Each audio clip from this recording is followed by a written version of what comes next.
संवाद बहुत जरूरी है। लोकतंत्र में संवाद टूट गया है। संवाद की जगह पर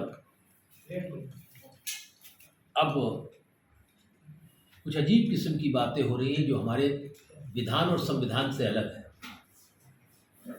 मैं कभी कभी कहता हूं कि अब एडिटोरियल अखबारों में नहीं लिखे जाते, अब प्रोप्राइटोरियल लिखे जाते हैं, अब संपादकीय नहीं लिखे जाते हैं, मालिक के विचार लिखे जाते हैं। आज परिस्थिति ऐसी पिछले 5-7 वर्षों में ऐसी बनाई गई है, लेकिन ये ज़्यादा दिन चलेगा नहीं। लेकिन अच्छी बात यह है कि पिछले 4-6 महीनों से पाबंदियों के दौर में जो कलम पर लेखनी पर जो एक तरीके की का आपातकाल लगा था वो टूट रहा है, क्योंकि इसका कारण है कि जनता में विक्षोभ हो रहा है और विक्षोभ के चलते अब कलम ज़्यादा दिन तक किसी की गुलाम नहीं हो सकती। इस दौर में मैं समझता हूं कि ये बहुत खतरनाक दौर है। इंडियन एडिटर्स गिल्ड ने एक रिपोर्ट में लिखा है कि इस दौर में लगभग 7,000 वर्किंग जर्नलिस्टों को अपनी नौकरी से हाथ धोना पड़ा है, और वही जर्नलिस्ट उन्हीं समाचार पत्रों में, उन्हीं न्यूज चैनल्स में आधी तनख्वाह पर, 1/3 तनख्वाह पर कॉन्ट्रैक्चुअल लेबर के रूप में काम आता है। ये लोकतंत्र के लिए बड़ी घातक है। जबकि रेवेन्यू जो रिसीप्ट्स हैं समाचार पत्रों के और इलेक्ट्रॉनिक मीडिया की जो आमदनी है वो बढ़ गई है, लेकिन उनमें काम करने वाले लोगों की आमदनी घट गई है। इस बात को ध्यान में रखते हुए मैंने प्रेस काउंसिल ऑफ इंडिया से कहा, एक राय दी जिस पर उन्होंने विचार किया या नहीं किया मुझे नहीं मालूम, अब जाऊंगा तो मालूम पड़ेगा, क्योंकि कोरोना का नाम लेकर सब कुछ दबाया जाता रहा है। कहा जाता है कि हम पूरी मीटिंग नहीं कर पा रहे हैं, सब लोग नहीं आ पा रहे हैं। मैंने कहा था कि जितने समाचार पत्र हैं, चाहे वो राष्ट्रीय स्तर के हों, चाहे प्रादेशिक स्तर के हों, चाहे डिस्ट्रिक्ट स्तर के हों, और जितने इलेक्ट्रॉनिक मीडिया हैं, इनको जो सरकारी विज्ञापन मिलते हैं या जितने भी विज्ञापन मिलते हैं, प्राइवेट में तो हम पकड़ नहीं पाएंगे, लेकिन सरकारी विज्ञापन जितने मिलते हैं, इसका 30% डिस्ट्रिक्ट लेवल संवाद सूत्र मुफस्सल जर्नलिस्ट पर खर्च होना चाहिए, और सीधे उनको, आप कह रहे हैं ना कि हम डायरेक्ट बेनिफिट योजना बना रहे हैं, तो ई कॉमर्स का इस्तेमाल करके सीधे इनके बैंक अकाउंट पर जमा होना चाहिए। इसलिए अगर ये नहीं करोगे आप, तो हिंदुस्तान के अंदर लोकतंत्र के इस चौथे खंभे को आप गिरवी रखने का काम कर रहे हैं, और कैपिटलिज्म, क्रोनी कैपिटलिज्म यही कर रहा है। हम लोकतंत्र का विस्तार कर रहे हैं, नीचे तक ले जा रहे हैं, ग्राम प्रधानी के चुनाव में पारदर्शिता ला रहे हैं, लेकिन भारत का मीडिया जो लोकतंत्र का जो प्रहरी है, जो दिमाग को खोलता है, जो सब तरह के विचारों को लाता है, वो कंसंट्रेट हो रहा है। एक एक औद्योगिक समूह 45 और 46 इलेक्ट्रॉनिक मीडिया का मालिक बन गया। एक बड़ा खतरा है। मैं भारतीय कम्युनिस्ट पार्टी के राष्ट्रीय सचिव की हैसियत से इस बात को अनुभव करता हूं, हो सकता है गलत भी हो, लेकिन मैं समझता हूं कि सूचना के आदान प्रदान में, फ्री एंड फेयर, निष्पक्ष पत्रकारिता और विचारों के आदान प्रदान में यह स्थिति बहुत दुखदाई है, और लोकतांत्रिक प्रक्रिया के लिए बहुत ही चुनौतीपूर्ण है। साइज बढ़ रहा है। मुझे खुशी इस बात की है कि इलेक्ट्रॉनिक मीडिया का व्यूअरशिप बढ़ रहा है, चाहे वो नेशनल हो, रीजनल हो, डिस्ट्रिक्ट हो। सोशल मीडिया का भी व्यूअरशिप सारी चीजों को चुनौती देकर आगे बढ़ रहा है। लेकिन प्रिंट मीडिया के भी पाठकों की संख्या बढ़ रही, घट नहीं रही। लेकिन प्रिंट मीडिया में भी कुछ लोग क्रोनी कैपिटलिज्म के बहुत बड़े समर्थक हो गए हैं और हमारे जैसे लोगों के विचारों को दबाने के लिए खूब काम कर रहे हैं। मैं आज बात करना चाहता था कुछ लोगों से, वो मैं बात करूंगा कि इतना बड़ा एक आयोजन हो रहा है, कुछ समाचार पत्रों ने बिल्कुल निषेध कर रखा है लोगों को, और जो अपने को मेन स्ट्रीम का न्यूज़पेपर कहते हैं, न्यूज़पेपर कहाँ के मेन स्ट्रीम है? ठीक है, वो आप मेन स्ट्रीम बन रहे हैं, आप खुद ही डाउन स्ट्रीम में, साइड लाइन स्ट्रीम में कल चले जाएंगे। देश एक बड़े अभूतपूर्व संकट से गुजर रहा है। 5 राज्यों के चुनाव के बाद बहुत सी कलई उतर जाएगी। कहा यह जाता है कि पेट्रोलियम के दाम, डीजल के, पेट्रोल के, पेट्रोलियम प्रोडक्ट्स के दाम हम नहीं तय करते, सरकार नहीं तय करती। मोदी जी की सरकार का ये दावा है कि वो नहीं तय करते, हमने खुला छोड़ दिया है, और पेट्रोलियम प्रोडक्ट्स के दाम पेट्रोलियम कंपनियां तय करती हैं। बंगाल के चुनाव के दौरान में 83 दिन पेट्रोलियम प्रोडक्ट्स के दाम नहीं बढ़े। तो क्या उन दिनों पेट्रोलियम प्रोडक्ट्स के दाम नहीं बढ़ रहे थे अंतर्राष्ट्रीय बाजार में? और अब उत्तर प्रदेश सहित 5 राज्यों के जो चुनाव हैं, इसके चलते पिछले 103 दिनों से पेट्रोलियम प्रोडक्ट के दाम नहीं बढ़े। और मैं आपसे कह रहा हूं कि 10 मार्च को इन राज्यों के चुनाव परिणाम आने के साथ ही पेट्रोलियम प्रोडक्ट्स के दाम बढ़ेंगे। ये प्रधानमंत्री का जो दावा है, ये झूठा है, गलत है। वो मन की बात करते हैं अतुल कुमार अंजान, दिल की बात करते हैं, और यही दिल की बात है, ये सच्चाई की बात है। जब चुनाव हो रहे थे की घोषणा हुई थी, या 3 महीने पहले, तब $40 पर बैरल क्रूड ऑयल के दाम थे, और आज ये करीब 90 और 110 के बीच में है। 105 के पास भी पहुंच जाएंगे अगर यूक्रेन का झगड़ा और तेज हुआ। तो प्रधानमंत्री जी ने 10 रुपए पेट्रोल पे घटाए थे, ये सब फिर भरपाई करने लगेंगे। मैं भारत सरकार से मांग करता हूं कि उत्तर प्रदेश सहित 5 राज्यों के चुनाव के बाद भी पेट्रोलियम प्रोडक्ट्स के दाम न बढ़ाए जाएं, इसका उनको ऐलान करना चाहिए। और अगर नहीं करते तो आपके पहले के तमाम जो घोषणाएं हैं वो झूठ साबित होंगे। आज इन राज्यों के अंदर जो चुनाव हो गए, आप जानना चाहेंगे 5 राज्यों में, और खास तौर से जिस तरीके से उत्तर प्रदेश को पूरा केंद्रीय मंत्रिमंडल रौंद रहा है। 27 से लेकर 32 हेलीकॉप्टर रोज लखनऊ के ऊपर, लखनऊ एयरपोर्ट पर गिर रहे हैं, बनारस पर गिर रहे हैं, गोरखपुर पर गिर रहे हैं, विमान से आते हैं, फिर हेलीकॉप्टर उड़ रहे हैं, पूरा रौंदा जा रहा है। ये दिखला रहा है कि कहीं बेचैनी है।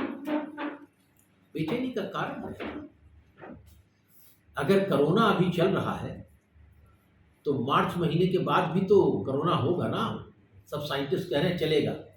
तो क्या उत्तर प्रदेश सहित 5 राज्यों में जो 5 किलो गेहूं और चावल है, 1 किलो नमक है, 1 किलो सरसों का तेल है और 1 किलो चना है, जारी रहेगा? ये समाप्त हो जाएगा 10 मार्च के बाद। ये डोल की पॉलिटिक्स, अनुदान की राजनीति, ये लोकतंत्र पे एक नए प्रकार का घूस है। मुझे बड़े अफसोस के साथ कहना पड़ रहा है कि उत्तर प्रदेश के चुनाव में राजनीतिक मान मर्यादा और शब्दों का शिष्टाचार समाप्त हो गया। कोई किसी को तमंचावादी कह रहा है, कोई किसी को परिवारवादी कह रहा है, कोई कह रहा है कुछ, कोई कह रहा है चिलमबाज है, कोई कह रहा है धुआंबाज है। यानी आप सोच नहीं सकते कितनी अभद्र भाषा का प्रयोग प्रधानमंत्री से लेकर के मुख्यमंत्री तक, भूतपूर्व मुख्यमंत्री और मंत्री और उप मुख्यमंत्री और कैबिनेट मंत्री और पॉलिटिकल पार्टी के नेता बोल रहे हैं। भाषा की शिष्टाचार अगर छोड़ दिया जाएगा तो फिर क्या है? ये हमारे लिए एक बड़ी चुनौती है। इसलिए मैं कहना चाहता हूं अब आपने आज अखबारों में मैं देख रहा था कहीं, और आप भी देख रहे होंगे, एक उत्तर प्रदेश के अंदर कई लोग हैं जो विधायक हैं, वो उठ बैठ करके कान पकड़ रहे हैं। वो एक सत्ताधारी दल के हैं, एक दूसरे सत्ताधारी के एक हैं, वो एक लोगों के पैर में मालिश कर रहे हैं वोट के लिए। ये गिरते हुए राजनीतिक स्तर के प्रतीक हैं। चुनाव में महंगाई, बेकारी, विदेश नीति, बेरोजगारी, शिक्षा, स्वास्थ्य के सवाल नहीं है। इसलिए नॉन इशू को इशू बना करके उत्तर प्रदेश सहित 5 राज्यों में चुनाव लड़ा जा रहा है। ये चिंता का विषय है और अपशब्दों का प्रयोग हो रहा है। इसलिए चुनाव आयोग के प्रतिनिधि हैं रिटर्निंग ऑफिसर, एसडीएम्स और डिस्ट्रिक्ट मजिस्ट्रेट्स, और सभी आजकल की बात आप सब लोगों के माध्यम से, पहले तो कह देते थे कि भाई अखबार में छपा है वो गलत छपा है। आज तो हम जो बोल रहे हैं वो तो सब रिकॉर्डेड है। स्लिप ऑफ टंग नहीं है, स्लिप ऑफ टंग नहीं है, एक अंडरस्टैंडिंग है। इन सारे वीडियोस को इकट्ठा करके जिन लोगों ने अपशब्दों का प्रयोग किया है, गाली गलौज की भाषा का प्रयोग किया है, जो चुनाव आयोग की मानदंडों के विरुद्ध है, उसका संज्ञान लेकर उनके खिलाफ आईपीसी और सीआरपीसी की धारा में मुकदमा कायम होना चाहिए। वरना क्या होगा? अगर हमारे नेता, हमारे विधायक, हमारे सांसद यही करेंगे तो क्या होगा? कौन गंभीरता से लेगा? और मैं सुप्रीम कोर्ट के माननीय मुख्य न्यायाधीश से भी कहना चाहता हूँ, ये एमपी एमएलए के लिए जो कोर्ट बनाया हुआ है, जिनके खिलाफ मैंने कहा ना 37-38% लोग संसद के अंदर वो हैं जो बलात्कारी हैं, पापाचारी हैं, अत्याचारी हैं, दुराचारी हैं, भ्रष्टाचारी हैं, सारे उनके खिलाफ सबूत हैं। तो ये 2-2, 3-3 साल से वो अंदर बैठे हुए हैं, तनख्वाह ले रहे हैं, जनता का धन ले रहे हैं और ऐंठ करके चल रहे हैं। मंत्री भी बने हुए हैं, कह रहे हैं कि अभी जब तक हमको कानून सजा नहीं देता तो हम क्या हैं, निष्पक्ष हैं, हम बेदाग हैं। इन लोगों के ऊपर डे टू डे बेसिस के ऊपर कोर्ट की कार्रवाई करके इनके ऊपर खिलाफ कार्रवाई करें। जेल में बंद है। चुनाव आयोग ने फॉर्मेट बनाया है कि आपके ऊपर जो आपराधिक रिकॉर्ड है उन रिकॉर्डों को आप सही भरिए। अगर आपने छुपाया है तो आपका कैंसिल हो जाएगा। लोगों ने छुपाया है, उसके बाद मालूम पड़ा है कि नहीं, इनके खिलाफ 15 और आपराधिक मामले हैं, मुकदमे चल रहे हैं कोर्ट में। और ये कहा गया कि वो समाचार पत्रों में उसको प्रकाशित कराएंगे 3 बार, टेलीविजन में 3 बार प्रकाशित उसका प्रसारण कराएंगे, और नहीं कराया उन्होंने, और वो चुनाव जीत गए हैं। उसके बावजूद भी एमपी एमएलए का कोर्ट आज कुछ नहीं कर रहा है। ऐसे 13 एमएलए और एमपी हैं उत्तर प्रदेश के, पूरी उत्तर प्रदेश का एक एमपी जो जेल में ही इन सब कारणों से था, भ्रष्टाचार और बलात्कार में फंसा था, वो चुन लिया गया और तनख्वाह ले रहा है, और उसने सारी चीज़ों की अवहेलना की। एमपी एमएलए का कोर्ट कुछ नहीं कर पा रहा है। इसलिए एक रह गया है बाकी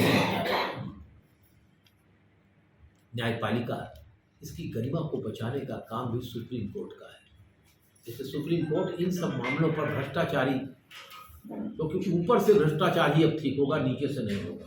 अगर जनता के चुने प्रतिनिधि भ्रष्टाचारी होंगे, बलात्कारी होंगे, तो फिर नीचे रोकना मुश्किल होगा। इसलिए एमपी एमएलए कोर्ट को तत्काल सुप्रीम कोर्ट के निर्देशन जो बने हैं, कोर्ट बने सुप्रीम कोर्ट है, इनको मॉनिटरिंग करके इनके खिलाफ डे टू डे की कार्रवाई करके इसका निस्तारण कर देना चाहिए। जहाँ तक देश की अर्थव्यवस्था का सवाल है, देश की अर्थव्यवस्था बहुत खराब है। अब 2 साल तो कोरोना, 3 साल कोरोना की आड़ में छिप गए मोदी जी। 80 रुपये 90 रुपये कड़वा तेल जो है 220, 30, 40 का हो गया। सब चीज़ों के दाम बढ़ गए, दवाइयों के दाम 400% बढ़ गए, और अब यूक्रेन की आड़ में छिपना चाहते हैं। संसद का सत्र चल रहा है, संसद में बहस नहीं हो पा रही। हमारा ये मानना है कि प्रधानमंत्री जी सभी मान्यता प्राप्त राष्ट्रीय और राज्य के राजनीतिक दलों की के शीर्षस्थ नेताओं की बैठक बुला करके देश की अर्थव्यवस्था पर चर्चा करें कि कैसे देश की अर्थव्यवस्था को पटरी पर लाया जा सकता है। निर्मला सीतारमण के बजट के भाषण से अर्थव्यवस्था पटरी पर नहीं आएगी और संसद के शोर शराबे में ये सारी बहस नहीं चल पाएगी। आपके लोग बहस, विपक्ष के लोग राय देते हैं, उसको भी दबा दिया जाता है। इसलिए तत्काल मीटिंग बुलाई जाए, क्योंकि चुनाव के बाद 5 राज्यों के आपका ये पेट्रोल के भी दाम आप बढ़ाएंगे, डीजल के दाम भी बढ़ाएंगे, पेट्रोलियम प्रोडक्ट्स के भी दाम बढ़ाएंगे, ये गेहूं चावल जो बट रहा है ये भी बंद हो जाएगा। स्थिति भयावह हो जाएगी। भारत का एक्सपोर्ट पिछले 3 वर्षों में 27% घट गया। मैन्युफैक्चरिंग सेक्टर सबसे ज्यादा प्रभावित हुआ।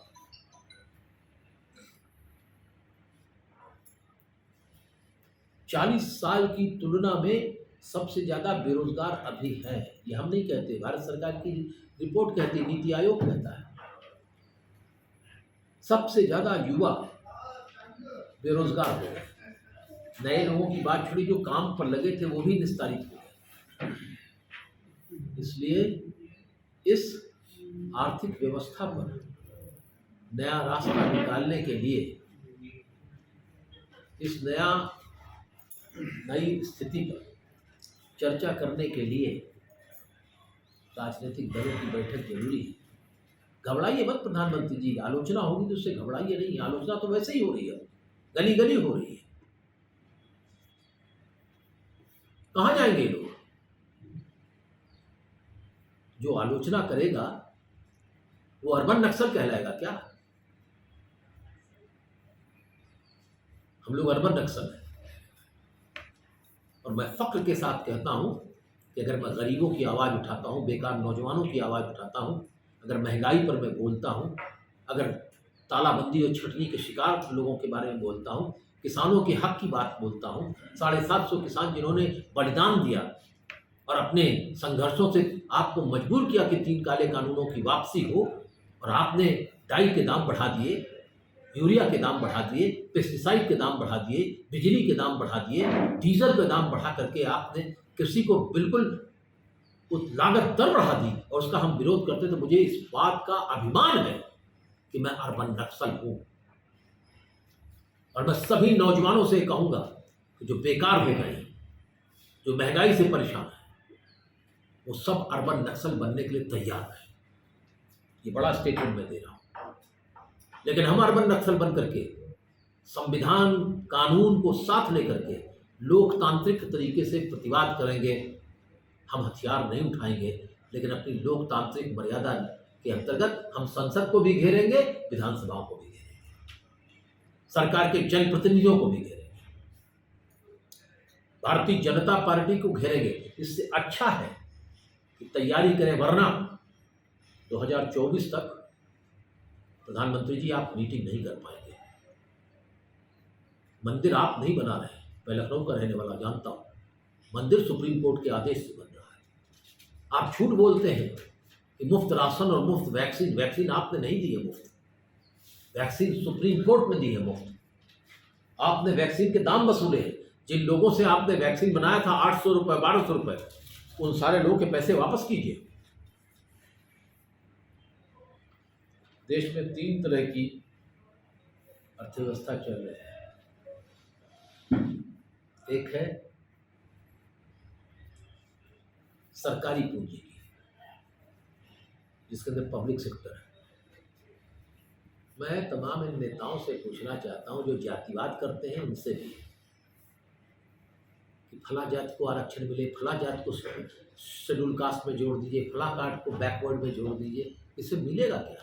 वोट लेने के लिए कर रहे हो? अरे schedule caste, schedule tribe, schedule backward में जोड़ देने से मिलेगा? नौकरी तभी होगी, आरक्षण तभी मिलेगा जब पब्लिक सेक्टर का विस्तार होगा, सरकारी क्षेत्र का विस्तार होगा। तो सरकारी क्षेत्र का विस्तार होगा तो 50% इन लोगों को मिलेगा, 50% साधारण लोगों को। दलित भी आएंगे, आदिवासी भी आएंगे, पिछड़ों को भी मिलेगा।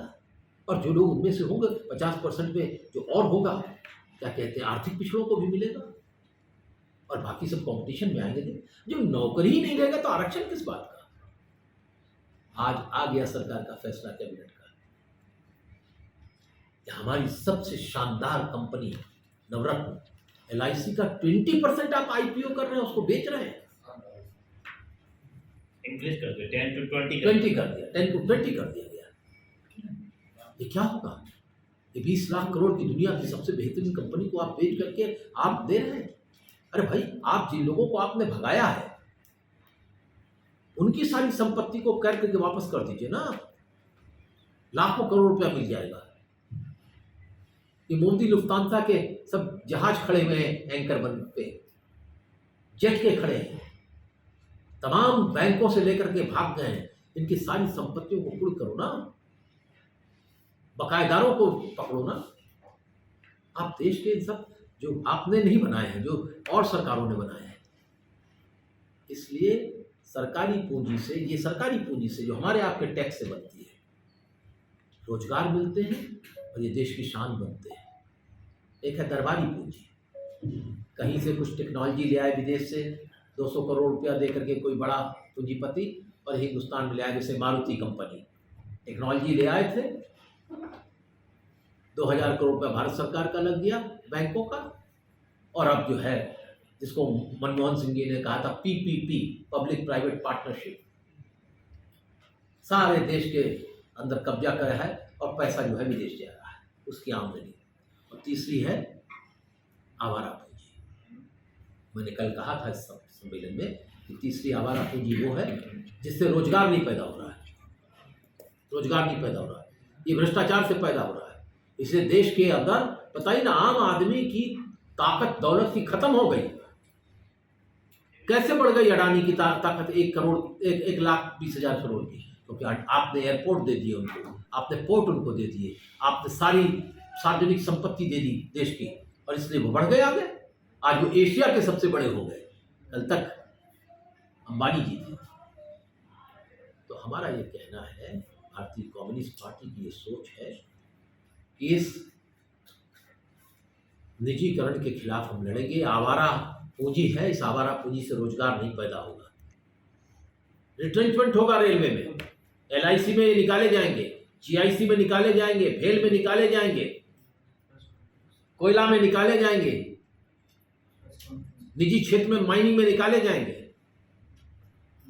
इसलिए इसको बचाने की लड़ाई है। इसलिए देश में भारतीय कम्युनिस्ट पार्टी आगामी 28-29 मार्च को जो देश के पब्लिक सेक्टर के लोग, मजदूर वर्ग के सारे लोग, जो भी छोटे बड़े कल कारखाने हैं, वो सब देश की आर्थिक व्यवस्था के खिलाफ संघर्ष करेंगे।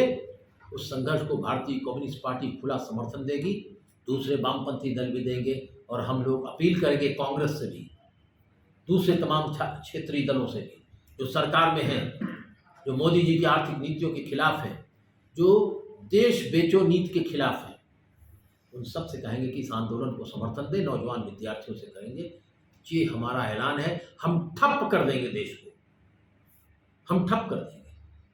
आप तो इस देख रहे हैं, जबलपुर का सब इतना बड़ा हमारा शक्तिमान, जो दुनिया में बढ़िया सबसे बड़ा ट्रक था, आपने उसको निजी हाथों में डाल दिया। तो इसलिए सैनिक साजो सामान को भी आप निजी हाथों में डाल रहे हैं। ये वैसे ही होगा, सैनिक क्षेत्र के निजी साजो सामान बेचने वाले लोगों का वही होगा जैसे नासिर के ज़माने में मिस्र में जब स्वेज कैनाल को लेकर झगड़ा हुआ, तो जो हवाई जहाज उड़ने लगे, मालूम पड़ा सारे के सारे हवाई जहाज़ों में तेल ही नहीं था। निजी क्षेत्र में ऑयल कंपनियों को भी आप निजी हाथों में देंगे। तो इसलिए हम मध्य प्रदेश में कमज़ोर जरूर हैं, लेकिन हम एक ऑर्गेनाइज सोच की पार्टी है। हम ही इस आंदोलन में सड़कों पर हैं। छोटे बड़े 100, 200, 500, 1000 लोगों का प्रदर्शन हम ही करते हैं। कांग्रेस पार्टी तो मैं अधिक कुछ कह नहीं सकता उसके बारे में। वो एक G20 है, एक G23 है। ये क्या है? मैंने एक बार कहा था, दिग्विजय सिंह जी से कि आप कांग्रेस के यहाँ मुख्यमंत्री थे कई वर्षों तक और आप छोड़ करके चल दिए यहाँ से। ये भी थे शिवराज सिंह जी साहब कोतमा में। मैंने कहा कि आपका नाम दिग्विजय सिंह है और आप छोड़ करके चले गए भाजपा की सरकार में, हवाले कर दिया भाजपा। गलत आपका नाम आपके माता पिता ने रखा दिग्विजय सिंह, आपका नाम तो रणछोड़ सिंह रखना चाहिए। छोड़ करके भाग गया, लड़ना चाहिए। कांग्रेस पार्टी को इस प्रदेश में खुल करके बोले ना कि क्या नीति है उनकी सार्वजनिक क्षेत्र के बारे में। आज इस देश में अर्थव्यवस्था को, अगर जवाहरलाल नेहरू इंदिरा गांधी की नीतियों को बचाने की बात अगर कांग्रेस के लोग नहीं करते तो वो कांग्रेसी नहीं है, वो कांग्रेसी नेता नहीं है। वो देश के साथ इंसाफ नहीं करते। खाली ट्विटर पर करने से कुछ नहीं होगा, सड़कों पर उतरना होगा। हमारी जितनी शक्ति हम उतरते हैं और हमने नारा दे दिया 28-29 को देश बंद करेंगे। आइए हमारे साथ आइए, हमें इस बात की परवाह नहीं कि कौन नेतृत्व करेगा, सवाल है कि नीतियों के ऊपर टकराव करके उसे बदलना। तो मैंने इतना ही आपसे आपको मैंने बात कही, बहुत अच्छा लगा आप सब लोगों से बात करके। सर्टन ये हैं मध्य प्रदेश के अंदर तो जो शिवराज सिंह जी की चौहान है जी की सरकार है। क्या हुआ व्यापम का? भारत के अंदर भ्रष्टाचार का एक नया खेल है, आज तक तय ही नहीं हुआ है। लालू जी को तो सजा पर सजा हो रही है, व्यापम में कोई बात ही नहीं हुई है। नाम उसका बदल रहा है, नाम बदल रहा है। व्यापम के ऊपर कौन क्या कुछ कह रहा है? मध्य प्रदेश के अंदर जो वायदे किए गए थे शेड्यूल ट्राइब के बारे में कि 10 एकड़ जमीन दी जाएगी, उसका क्या हुआ? शिवराज जी, आपके संकल्प पत्र का क्या हुआ? भारतीय जनता पार्टी ने संकल्प पत्र कहीं गायब है। मध्य प्रदेश के अंदर आप खाली हिंदू मुसलमान कर रहे हो। हमने सबसे पहले जो है वो लव जिहाद के खिलाफ कानून बना दिया। अब लव जिहाद के खिलाफ आपने कानून बना दिया तो क्या हो गया इससे?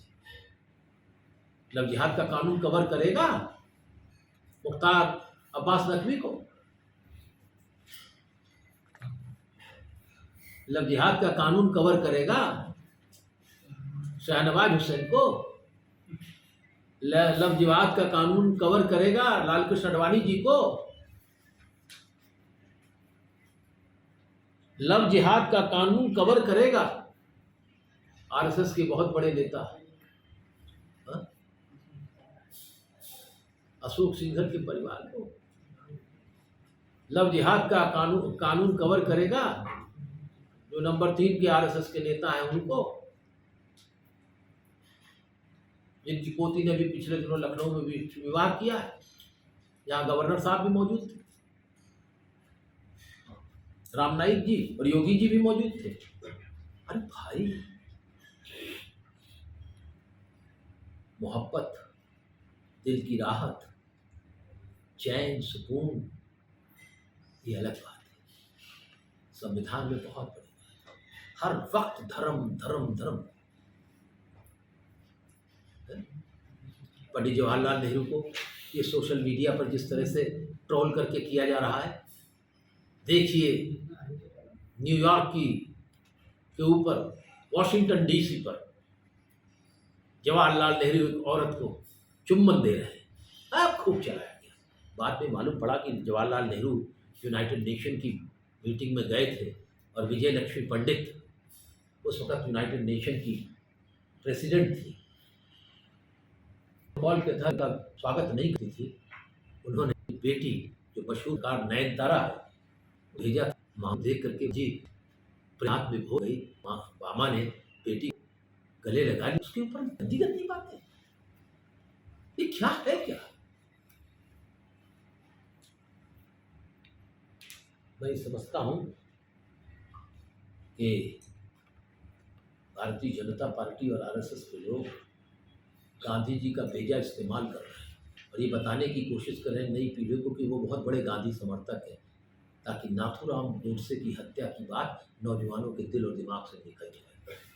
वो हत्यारे इसलिए पूना में मंदिर बना रहे हैं, मेरठ में मूर्तियां रखी हुई हैं, थाने में बंद है 5 मूर्तियां जो स्थापित करना चाहते थे, जो अखिलेश यादव जी की सरकार ने बंद कर रखा है, अभी भी बंद है, हिम्मत नहीं पड़ रही लगाने की।